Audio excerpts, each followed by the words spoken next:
No distance of place or lapse of time can lessen the friendships of those who are thoroughly persuaded of each other's worth. Robert Southey.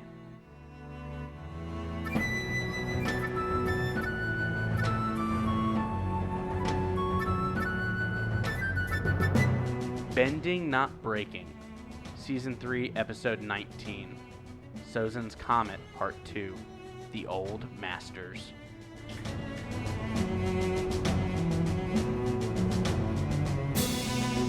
It's that time again! It's time for another episode. I'm so glad you did that. I really enjoyed that. Well done. You're welcome. Yeah. I'm glad that I could role model that for you and that Whoa! you could join me in that enthusiasm and love Wow. for starting the show. That's what not a great welcome. I feel so condescending warm and at all. cozy, so thank you for that. You're not welcome anymore. What? All right, let's talk about us being here. I'm Sunshine. No, I'm Ben. Did we already do that? Did we already do that? I don't think so. We just did. Oh. Max is saying no. Max is here. Hey, Max. Good day. Thank you for It's reuniting so with us. Good tonight. reunited, and it feels so good. Who sings that? Etta James. I don't know. Do you ever think that like when Etta became when she had children, she became Etta Mommy?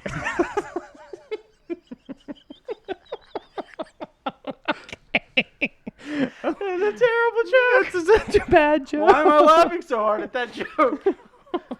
Do you even like edamame? Dude, who doesn't like Etta Mommy? I think it's fine. I like Etta James. Yeah. All right. Go get a Poke Bowl and put some edamame in there. Oh boy. What does this have to do with But anything not with Pokemon? Etta Mommy. What? All right. Anyways, reunion is our lens for today as we discuss this episode. But before we jump into that, Ben, you've got 30 seconds on the clock. No, to do your I am recap, 77% and sure away it's your we turn. Go. So they're on an island, and Aang's on an island. It's not really an island; it's a lion turtle. But anyway, he's seeking guidance from his past lives. Talks to some Roku, talks to some Kuruk, maybe a little Kiyoshi and Yang Chen. Anyway, 15 seconds. Like the other group, they're trying like June, and June's like, oh my god, I can't find him. And then June's like, well, we can find Iroh, and then they go find Iroh, and she's like, oh god, the creepy uncle. And then it's like, okay, but then they're like 5 Iroh, seconds. they reunite. It's really beautiful, and then they all go off in their separate ways. Stop. What? What? They all reunite and it's beautiful, and they all go off in their separate ways. Yeah. It's a recap. Not a good one. It's a short, very short recap. Let's talk about reunion, shall we? I didn't come here to get judged. A lens picked by our patrons, so thank you all for that. Yeah. Love that. They're pretty great. What reunion? Why? I don't know. They picked it, not me. No, but like what? What can we possibly look at? Why is reunion a meaningful lens that we could look at this episode through? Why don't you ask that for other words? I'm asking you. But you don't normally ask that question. But I'm asking it now because Okay. I don't know if I know, and so I'm really wanting to dive more into what reunion means and what it is and why it can be something beneficial to talk about. Well, I think traditionally reunion is understood as what happens when two things reunite in a space. You feel good about using the word in the definition? When two parties enter the same space Fuse. again. Yeah. So yeah, and I think that traditionally when I think of reunion is like family reunion. That's where my head goes. And I think about Airport terminals. alumni reunions. Airport terminals is good. Oh, Love Actually. Oh, God, I love that. I need to watch that again. That's such a good movie. Okay, so that's what I think about. I think about those as a reunion. I mean, there are literal reunions in this episode for sure to pay attention to. And I think what we'll see is we'll look at the nature of those reunions, right? Because I think reunions in and of themselves are neither positive nor negative. Just like a lot of stuff, it's a tool, right? Yeah. Or a thing. It just exists. And yet our response to and approach to it can differ pretty vastly. I think when I read the definition, the active process of being brought together again as a whole, the as a whole part is really important. Yeah. So it's not just two people coming into contact, but it's reconnecting, re-emerging to be able to be one unit, one thing. Yeah, and that's what makes it successful. It's looking at things coming from an individual to a together. It's going from me to we, right? It's like, and so if we think about we become and we unite into one thing, that one thing is like between people can be a relationship. It can be all kinds of things. You can also reunite with yourself. Like there are so like different aspects of ourselves that we might try to cast off, that we might try to like, pretend that never happened. And then we realize that we're only whole when we allow ourselves to integrate all of those things. So I think I dove into this episode with the idea of what are the accelerators or the things that contribute to a joining as a successful whole and being a part as one, and then what are the things that are detractors from that reconnection. Good. That's kind of where my head's at when looking I'm at this excited episode. to hear your thoughts. I've got thoughts. Oh, good. On things. I'm glad you have thoughts. Yes. Otherwise, this podcast would not be, very good. If I had zero thoughts, it would be very boring. Very short. It'd be a lot of you monologuing. I do enough of that. And Max dropping probably not jokes. enough. I don't need to do any more of that, I don't think. So let's talk. Let's talk about what's the first reunion we see this episode. This is why we're here. Yeah. The first reunion, the one that I wrote down is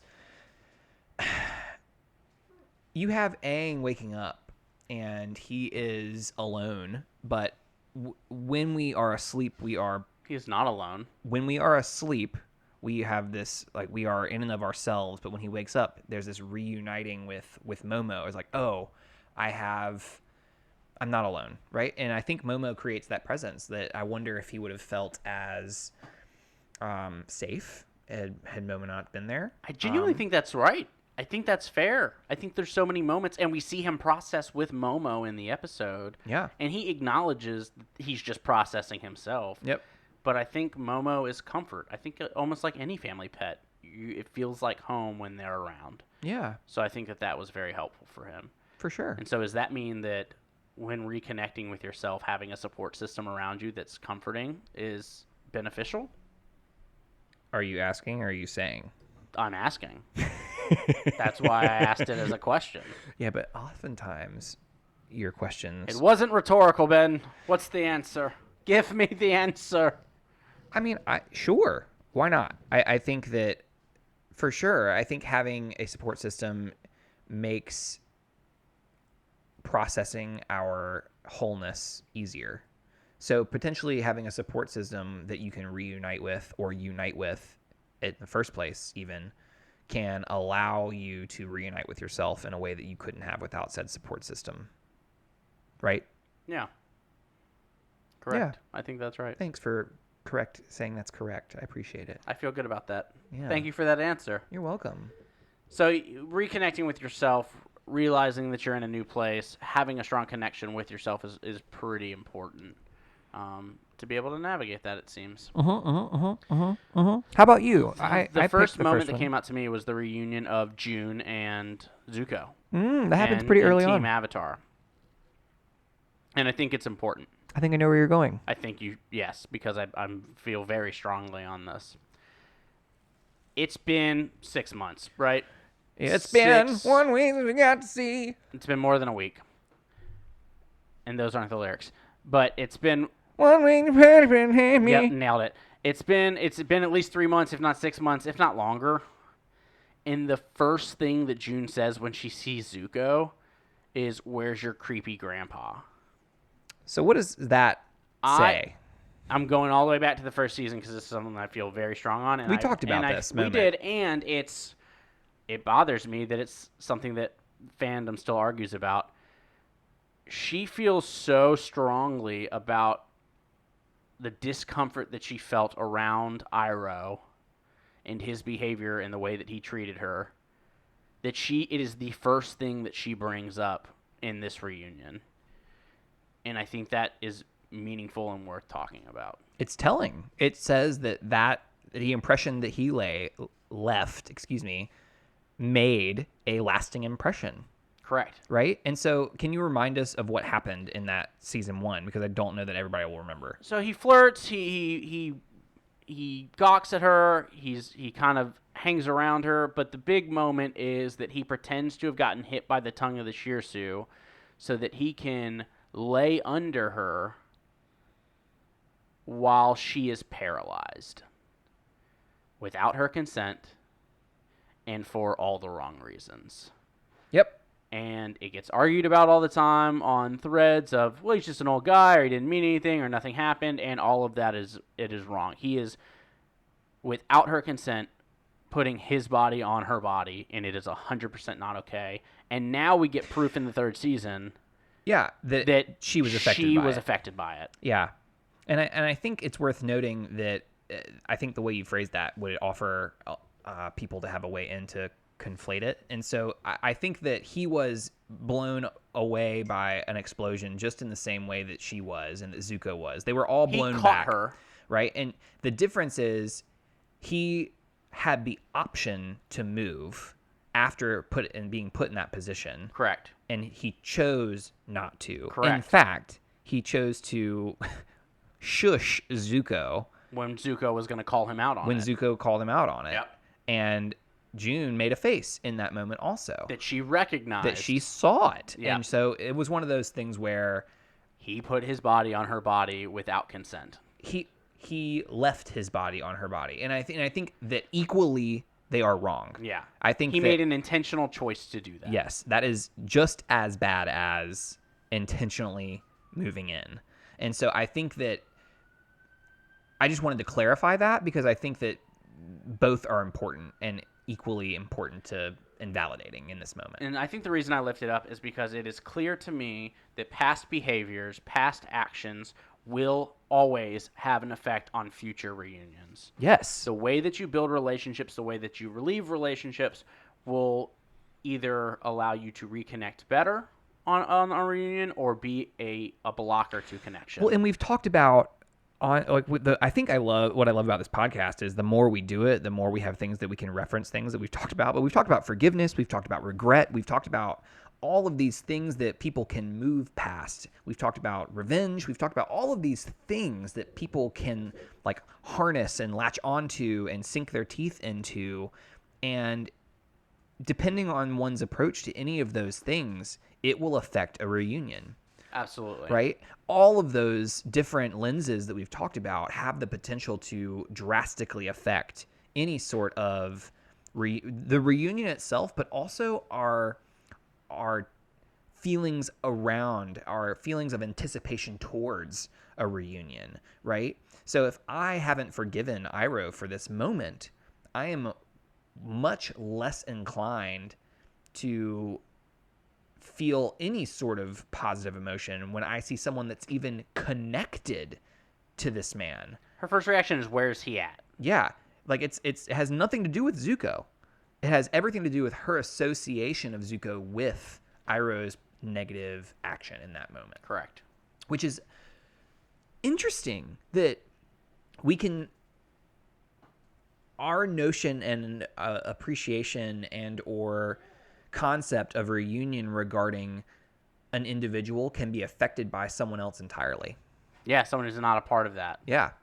Just by like guilty by association, right? And that's scary. That's scary in a way, which it just really is calling me to pay attention to who I'm allowing myself to be surrounded by. But also making sure you're not allowing those behaviors to take place when you have the ability to do that. But yeah, I think that was something I don't think I've ever really given thought to before. I hadn't noticed it until this episode. As soon as it happened, it was glaring to me like being hit with a floodlight. Yeah, I'm really curious if our listeners had caught on to that before, and it had never hit me the same way that you're describing it. Had never hit me this way until rewatching it under this lens, or really under any lens. Yeah, that was the big thing for me in that moment was that. So we've talked about connecting with yourself. We're talking about detractors of connections. So past behaviors, depending on the behavior, can be an obstacle to reconnecting in a successful way and having that be a positive reunion. Because reunions can be negative. Yes. I think we have this. Generally, when you hear reunion, you think family, Oh, airport, yay. things, High all these school good high school. I don't know reunion. if that has a positive connotation. Yeah, to most everyone, people have a negative one about that. But it's all typically like it's supposed to be cheery, and I think it's important to know that reunions can be it's negative. supposed to be It a can be- celebration. but it can be Yeah. traumatizing. It can be painful. It can be these things that are very tough to navigate and deal with. And I think that this is a moment that highlights that. Well, and I think it's also important to lift up, like, there are so many, it is a trope to not want to go to a high school reunion because of all of the people Bullying and the bullies and and the the thing. It is a things of trope and shows. It is a trope to not want to go to a family reunion for the same reasons. Because, somebody's third cousin is a jerk. Because and I'm you're a like, male nurse, and, or yeah, because and I don't want any critiques from my, whatever. left wing right uncle, like, right wing left wing uncle, or there's just whatever it is. Reunion, especially an uncontrolled reunion, has a lot of potential to cause negative response, right? I just think that's important. Yeah. To recognize that not all reunions are going to be positive for everyone involved. And I think that's the question that I really want to, like, ask myself before a reunion, and saying, okay, I'm excited about this reunion. However, the people that I'm bringing along or the people that I'm inviting may not be. Which goes to how do I ask? Well, and we've also talked about being inclusive in a way of you can set the table, you can invite people to the party, but if the party isn't one that people feel safe in, why in the world would they take you up on that invitation? Yeah. So yes, that's where I landed. It's just we got to make sure that we're taking care of the people around us. Hear, hear. And we got to make sure we're putting people in safe situations in any reunion that we're going into.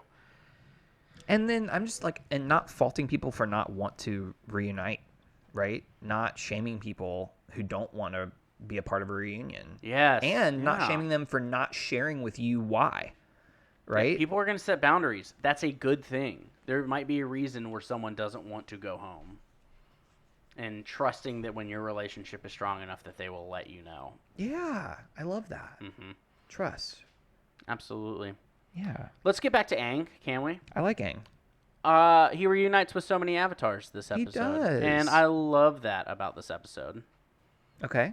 I love that he is continuing. It goes into evaluating with yourself, getting to a point where you are reuniting with yourself. So I think that's because all these avatars are Aang. Yeah. And it's nice to be able to reconvene and get advice and talk to people that are mentors. And I love that aspect of it. I also love the moment where he goes, I know I shouldn't have talked to Kyoshi.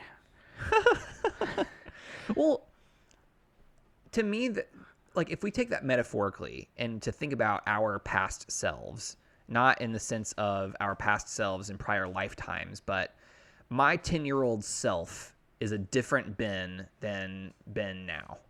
My 25-year-old self is a very different Ben than I am now.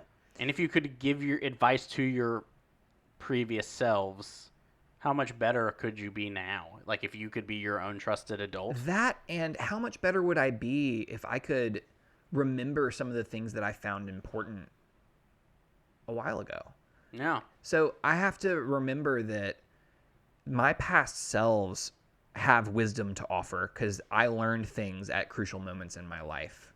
I also have to realize that, in a way, relying on wisdom from the past is, bear with me here, a way of saying I want to return to the past. I want to return to, quote, normal. I want to, quote, take it further, make America great again. And I really believe that the past can inform our present and help us forge our future, but it needs to be in the lens of I want to reunite not to live in the past. I want to reunite with that so that I can forge a new future, so that I can pioneer a new possibility. And I think that's what we see Aang do. It's owning your story. Yes, so that you get can to write the ending. Yes. Boom. That's it. It's navigating. It's not going and living in your past self where you got to, have no responsibilities. It's taking all that whimsy, all that learning, all that growth, all those steps to be better into living and creating the world the way it needs to be. Yeah. Yeah. And I think all of his past selves offered really valuable one-liners, right? They were all really valuable one-liners. Yeah. And they're one-liners by very nature. Only justice can bring peace. Well, it's dimensional in a way that you have to add context to those things. You have to be able to interpret those things. Yes. And interpretation means that there is no black or white answer. Correct. Right? And so... Because what does justice look like? Because the way that Aang interpreted all of those things was that he had to kill Ozai. Yep. But only justice can bring peace does not mean you have to kill somebody. Right? It means you need to bring justice. It means you need to bring justice. So you got to decide what justice looks like. Yes. And so it doesn't have to be what justice looked like in the past. Justice can look new. It can be something that we pioneer and forge and create. Reuniting has the potential to help us bounce into the future rather than to hold us in the past. It also has the potential to hold us back. So it just requires our interp, right? Yep. I'm going to go on a tangent. You ready? I'm ready. I want Here's your soapbox. a 2-hour... Step up. I'm on it. Okay. I want a 2-hour horror movie Not into it.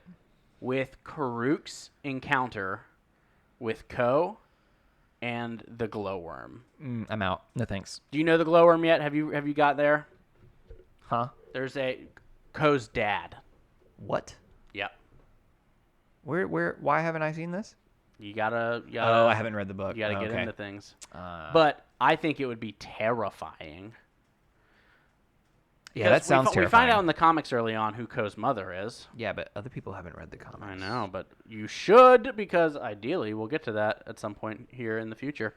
Yeah. I don't want to say near future, but in the future. Yeah, especially if people continue to support us on Patreon. I think like a 2-hour Karuk movie, like animated, not live action. Yeah. One that's put on like Funimation or Nickelodeon, something like that. I would love to watch that. You think Nickelodeon's going to produce a horror cartoon?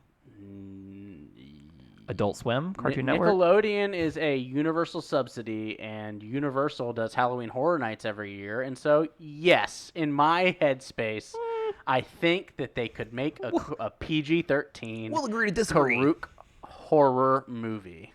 Yeah, we'll agree to And disagree. we're recording this in October, so spooky season, so I'm in the mood. Give it to me. I don't like horror. Ko is terrifying, and we did not get enough Ko. Yeah. Even the moment where you see Ko's body ripple around, chills. Yeah. I was reunited with Ko and my fear at the same time. Yeah, I'm not going to lie. That was... I would lose my face so fast. It's a lost opportunity. It would not matter. He would steal my face. It's a lost opportunity to think about how much content we could have around Ko. I'm sure there's a lot of fan fiction out there, but anyway. Terrifying. Yeah. But Other moments. Aang and the Avatars, great stuff. Yeah. Other Well, I got moments to of reunion that you noticed, thought of, I mean, found compelling. love. I love love. Love. The White Lotus showing up. Just period? Yeah, well, yes. Yeah. Yeah. So I have Not so much in Korra. I think they get away from what they're supposed to be not in there Korra. yet. But love the White Lotus now. Oh, they're incredible now. So I have a interesting thought. So Boomy's ridiculously strong. one like Boomy is like, whoa. If I live to be Whoa. 125 years old, I hope I look half that. I guess he's fit. 112. Guess he is a little hunchback, but you know what it is. Doesn't matter. Dude, he got his whole city back. So ripped. But jacked 112. One of the things I found compelling about that reunion with all of those influential people in the gang's life was when Zhang shot fire to, like, capture them and encircle them.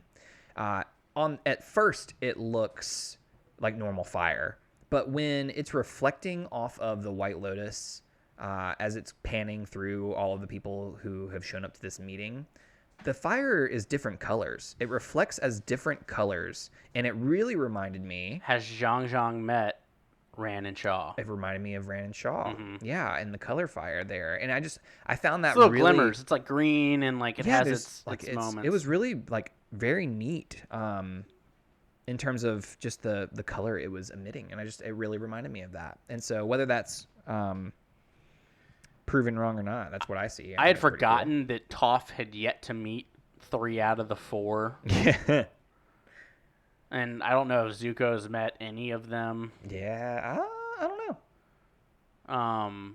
But it's such a cool moment to see all of them because those are so many great one-off characters that just show back up. Yeah. And I think you see, if we're looking at the way that past experience shapes reunions, we're seeing pretty powerful past experiences. It's almost like they never left them. Boomy, very positive experience with Boomy in the way that he was super warm to them. I mean, I guess not super warm. He put them through. He scared the tar out of them, but they know that he had good intentions when they left. And then Pandao, Zhang not very warm. Well, warm because of the firebending. Literally warm. But it was a very positive experience for them to show up that way. And so, as I'm talking through it, not always past behavior. Like, not all of them had very warm behaviors, but they were all trusted. They were all masters. I think there was a level of respect there. Yeah, and I think that's a lot of what it is credibility. Credibility, maybe, for sure. What I find a little subcategory of this is, Paku and Sokka, who, like, are able to bond over the fact that they're now family. And so he's now Grandpaku. It's really interesting because that's just a really beautiful moment in which, hey, wow, I didn't know that you were a part of my family now. Welcome. And it was a really beautiful moment to welcome him in and, well, I guess welcome each other into family, reuniting in a new way, a different way. So what's the big takeaway? I don't know. I don't know that I have a takeaway from that moment other than it's nice to reunite with people and then realize that you're closer with them than you thought. Mm-hmm. Yeah. And I think reuniting has the potential to be risky, right? We've talked about this, but it also has the potential, like, with vulnerability comes the birthplace of joy and also the birthplace of shame and guilt. And it just happened to play out in a positive way this time where that risk had a reward, Risky reunions that make me cry. Uh-huh. Yeah. There's one. Just one? that I'm specifically thinking about. Yeah, lots of risk in this one.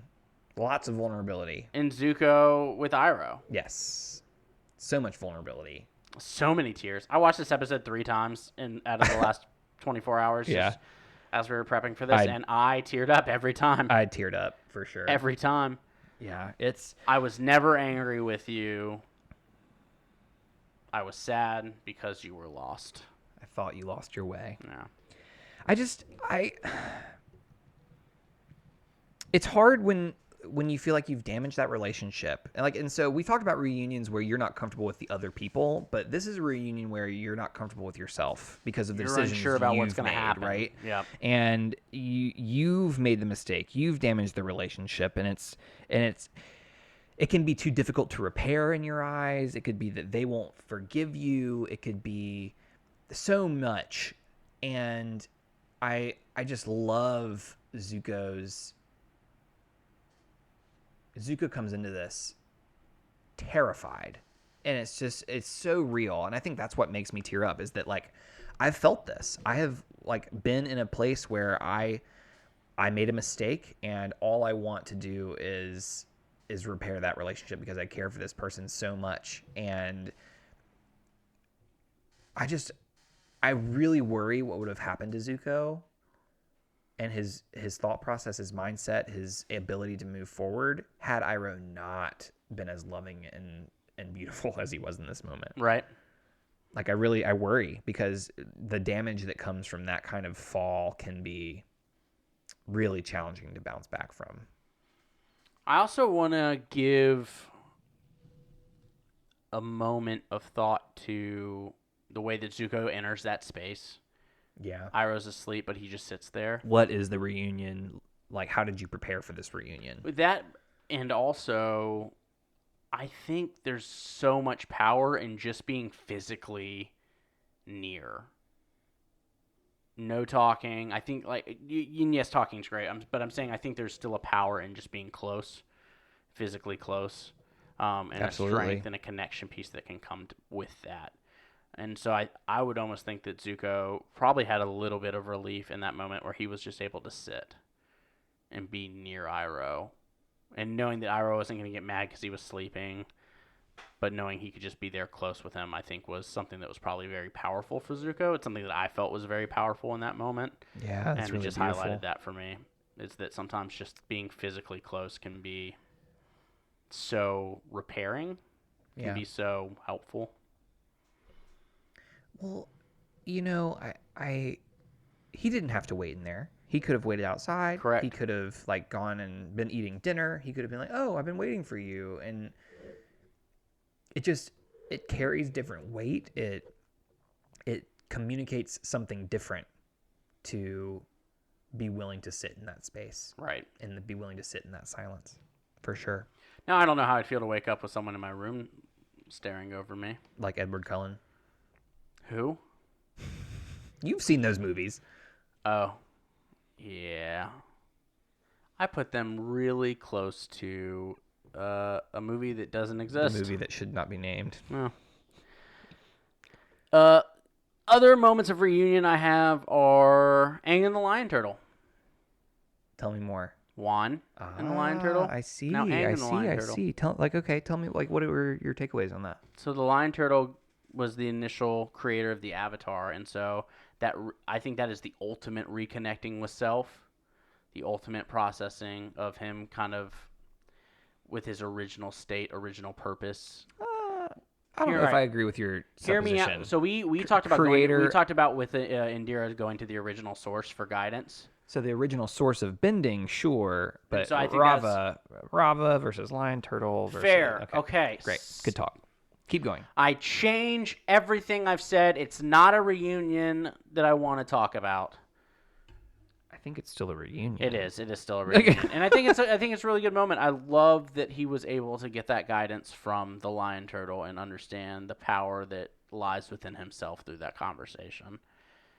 And I think that's what I want all reunions. I want reunions that like I have with people to be that uplifting, filled with that much wisdom.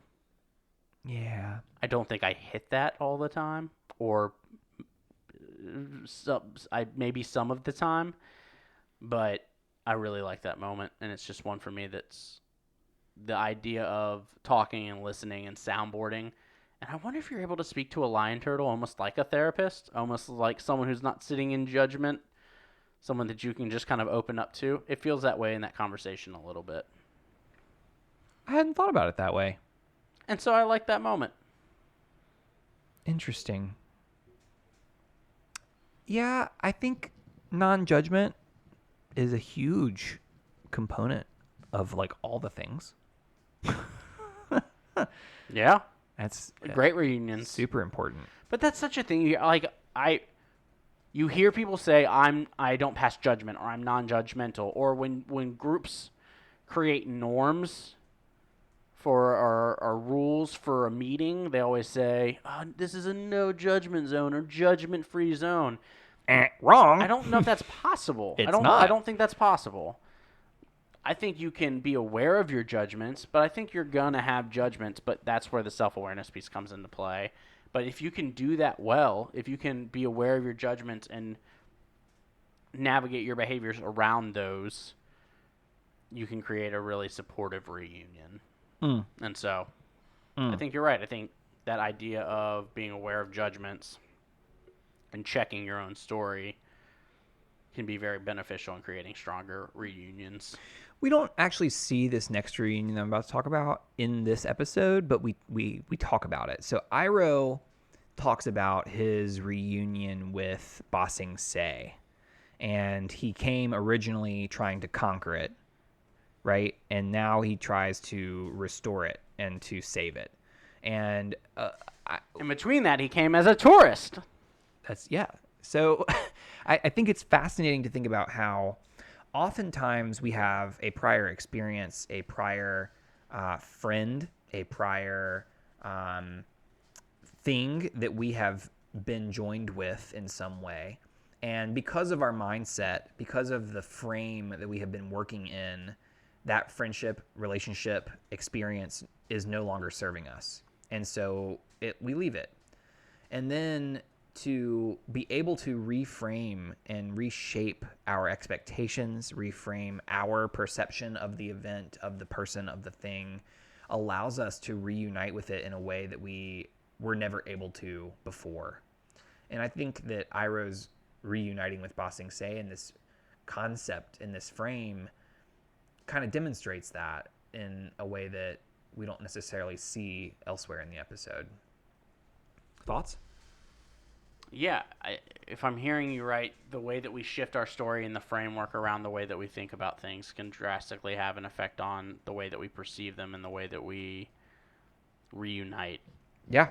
And so, I think to me that I feel that goes back to challenging your story consistently. Hear, hear.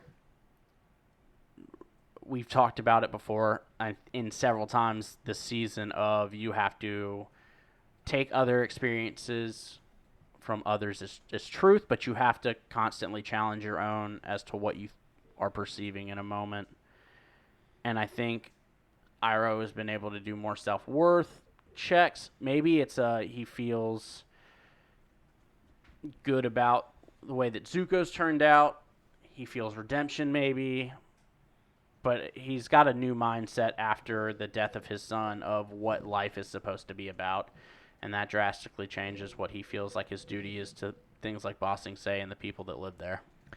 Well, I think that oftentimes we attempt things in our youth and then we're like, oh, that's just not meant for me. Mm-hmm. And not necessarily. Sometimes that just means that you're not ready.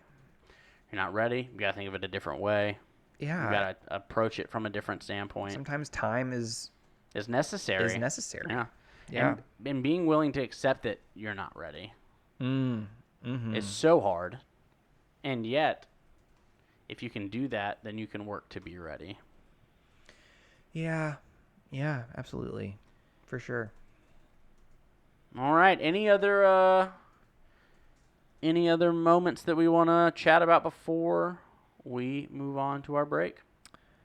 No, I'm just interested in hearing voicemails from people about their reuniting with Avatar through our podcast. Send them on down to thearchivia@gmail.com.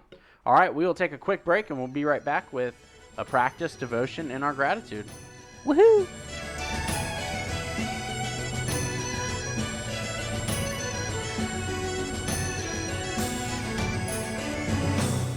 We're so glad you're still with us listening to this podcast because we are getting into a nice, fun little sacred practice right now. Love a little sacred practice. Yeah, we've done Sacred Imagination the past couple weeks, which has been really cool. It's always been fun. And we decided to return back this episode to Lectio Divina, which is a sacred reading. And it's a practice that's gone back a long way, and there's a lot of things you can read about it. If you want more resources, reach out to us, but you can also find them online for sure. And what we're doing is we're picking a random line that was said in the show, and we are going to analyze it on 4 different levels. And it's another way to translate it is a slow reading. So it's slowing us down to focus on just one line instead of the whole reading or the whole show, and we're picking out one specific moment. And so we're going to analyze it in 4 levels. And the first level is the literal meaning. And so, Sunshine, the line that I have randomly chosen Yes. is this. Yes. The White Lotus has always been about philosophy and beauty and truth. I'll read it one more time. No, I got it. But yes, you can read it. How about the listeners? Maybe they need it again. Yep. The White Lotus has always been about philosophy and beauty and truth. All right. Yeah. So let that marinate for a second. And what is the literal meaning of this? What is the context of when it was said? All that jazz. Do you remember? This is my man, I believe it's Zhang. It is. Who says it. Well done. Yeah. And he's just discussing what the White Lotus is, because Zuko had just been like, they're the White Lotus. And so Zhang is telling them exactly what the White Lotus represents and why it exists in this moment. And so he says this line. You nailed it. That was so well done. All right, great. Yeah. You get to do the back 3. Oh, no. Okay. Step 2, we get to go through step 1 pretty quick. But step 2 is, what is this remind us of? And so what are the allegorical things that it reminds us of in the rest of the Avatar world? What are the things within the canon that this lifts up in us? So the White Lotus has always been about philosophy and beauty and truth. Oh, that those things can change depending on where you are in the Atla world. Tell me more. So what Ozai has taught the kids of the Fire Nation... Ooh, as truth, right? As truth and philosophy and what's beautiful versus what the rest of the world sees versus what the air nomads see as truth and beauty in the eye of the beholder. Yeah.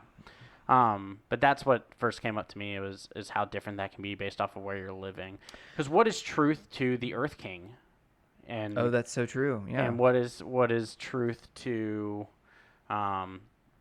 Long Fei? Well, what is truth? Truth is truth. It's our perception of what truth is that is different, correct. Right? But you're always going to put your perspective onto things. Sure, I absolutely. And so, what the White Lotus views is beauty and truth and philosophy. I tend to agree with, but. Well, I mean, I'm all about philosophy and beauty and truth. I'm all about those things, but I think when those things become distorted, that's when it becomes troubling. And I wonder if that is, just thinking about full canon, it makes me think about the White Lotus we talked about this earlier briefly, but the White Lotus in Korra seems to have shifted, right? They're more like a Secret Service. Glorified bodyguards. And I wonder if they're maintaining their tenets of philosophy, beauty, and truth. And that's just a question that I don't know the answer, but that certainly makes me question. For sure. Yeah. So one more time, the White Lotus has always been about philosophy and beauty and truth. Any other things this reminds you of allegorically? It reminds me of Aang meeting Heibai. Tell me more. I feel like he had a perception of what was going on. I think he saw the beauty in what could be in that space, the beauty of what could be in Heibai, the truth of what Heibai was, and shifting his story in that moment, I think led him. It populated that for me. That's awesome. I think that's a really cool connection. Yeah, I'm trying to think of other moments that philosophy is mentioned. Like it makes me think of the library and Wan Shi Tong, and not necessarily in a great regard, but it makes me think about it. Like in terms of philosophy, I usually think of books and knowledge and truth, and it made me think of that for sure. And the professor was certainly interested in, thought it was beautiful. Yeah, that's true. Anything else on this level? No, those are the big ones.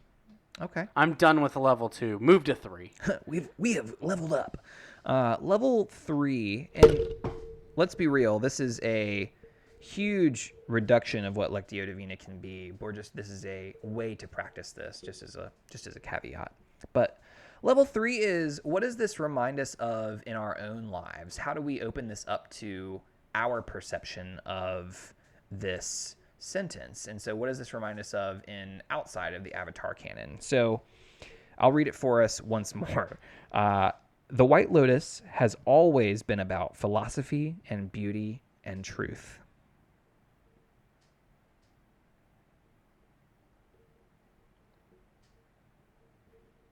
I don't know.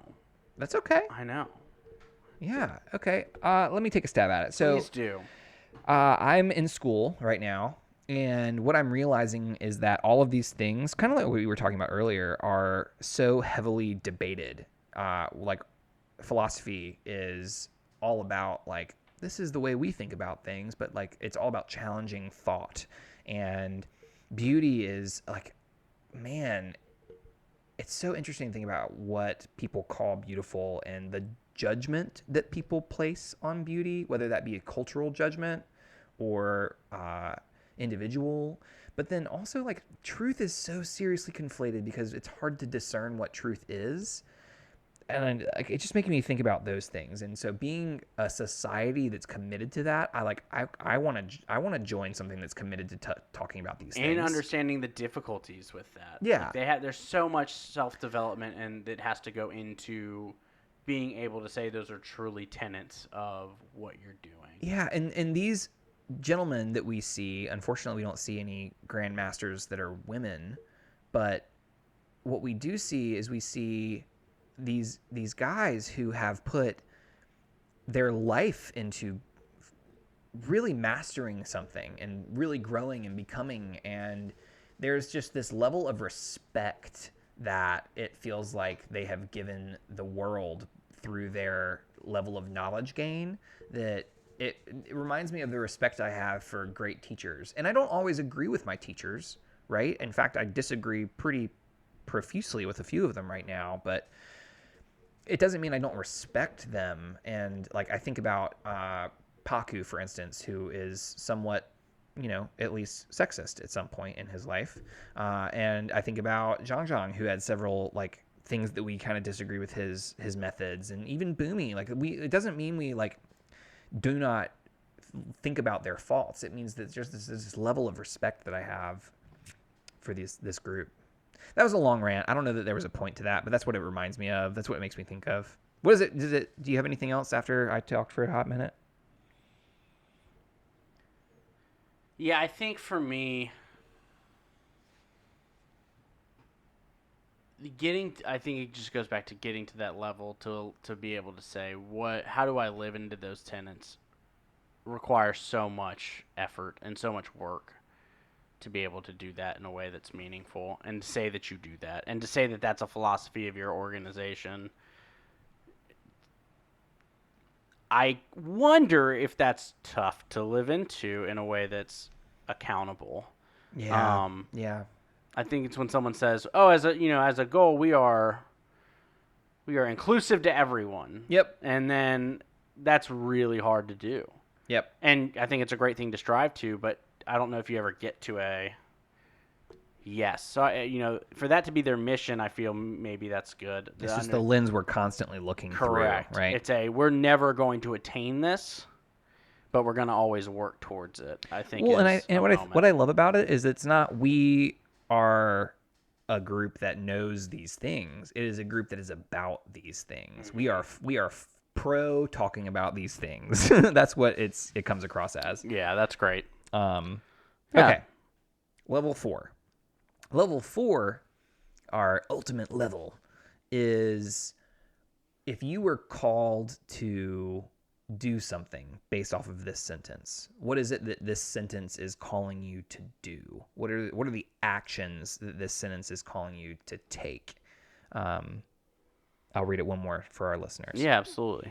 The White Lotus has always been about philosophy and beauty and truth.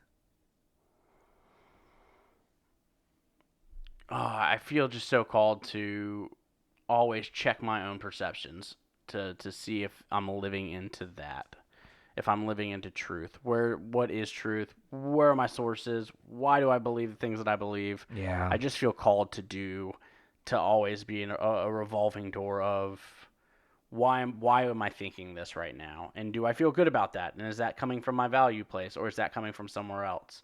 Or is this a valid source for this claim or article?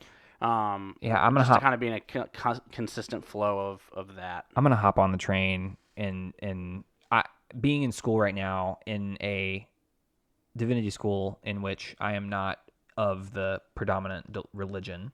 I am constantly having to remind myself to be a filter and not a sponge. And one of the things that's come up around those is I've started to notice my language and my thought processes and my deductions have been out of my initial boundaries, which has been interesting because like I'm clearly being influenced in a way that I was not aware of in some ways. And I don't have a specific instance for that, but I am just noticing that my internal thought, simply by being in this environment, is changing my perspective and my perception. And so I just am constantly hoping to reinvigorate my sense of I need to check my filter and make sure I'm not absorbing things that I need to set a boundary around absorbing, if that makes sense. Absolutely. Yeah. This is information that I can hear, but I need to make sure it's coming. I need to decipher where it's coming from as well. Yes. Woo. Okay. That actually leads really well into my devotion. Let's talk about that. So water is our... Water plus reunion equals a goal, and you are setting what? I think for me, the discussion around the stories that we create can drastically impact the way that we reunite with others. Using water as I'm viewing it as cleaning, as in using water to clean an item, to clean that story, to make sure that I'm getting the mud and the dirt and the grime and the stuff on there that could be shifting my view of an item or the value of that item, or nice little pressure wash. Correct. And getting down to what it is and realizing, well, how does that story need to go forward? What is this really at its core that I can clean when I am looking at the stories of where I'm learning and what I'm learning and how I am shifting my own narrative? Am I cleaning that down to its base, or am I letting all the dirt and grime change the way that I view it? I love that. Yeah. That's where my head was. Reuniting with the original intent. Correct. Right? Yeah. I like that. I like that a lot.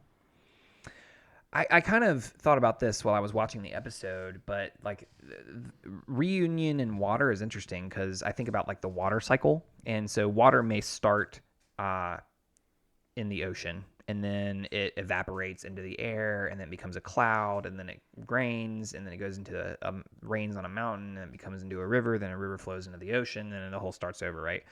And I find that to be pretty fascinating because like it's the premise of like what came first, the ocean or the cloud. And the truth is a circle has no beginning, right? We are always perpetually in motion, and to think about like returning to something that once was is to think about like we are constantly changing. So even if we return to a specific state, it will never be the same place, the same exact water molecules. It'll never be the same.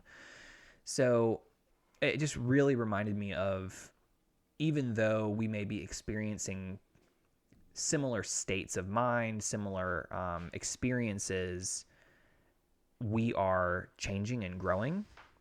And so as I think about that, and I think about my reunions in my life, that as I return to different states of mind, different states of experience, different points in my life, that I am a new person every time I enter those modes, and that I can make different choices.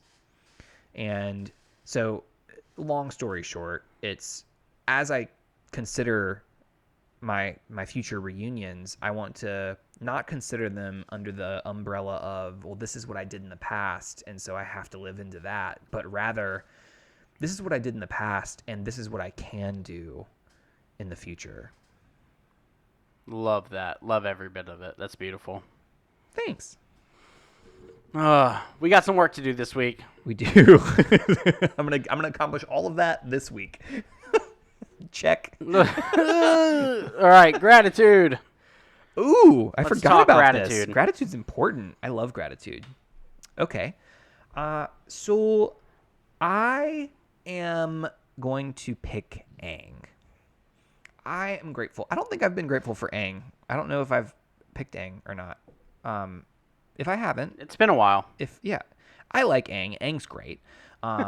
Good. But I think what I really love about Aang is that Aang's 12.